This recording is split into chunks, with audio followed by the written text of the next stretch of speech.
आज बनवते मी मेथीच्या भाजीपासून थोडीशी वेगळी अशी रेसिपी. तर सगळ्यात पहिलं काय करायचं, मेथीच्या भाजीला 1-2 पाण्याने स्वच्छ धुवून घ्यायचं, बारीक अशी कट करायची.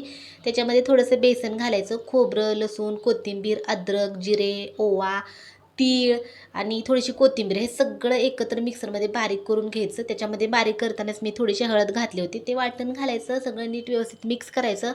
चाळणीला तेल लावायचं, सगळं पसरून घ्यायचं. वरून तीळ पसरवायचे असे छान-छान, म्हणजे दिसायला एकदम छान दिसतं. नंतर उकडून घ्यायचं. उकडून झालं की तुम्ही ह्याच्या वड्या पण पाडू शकता, पण मी वड्या नव्हत्या पाडल्या. मी असे छोटे-छोटे कटलेट तयार केले होते आणि ते तुम्ही तेलामध्ये तळून घ्यायचं. आता मी काय केलं होतं, थोडंसं तेलामध्ये पण तळलं होतं आणि थोडंसं तव्यामध्ये पण असं थोडंसं रोस्ट केल्यासारखं केलं होतं.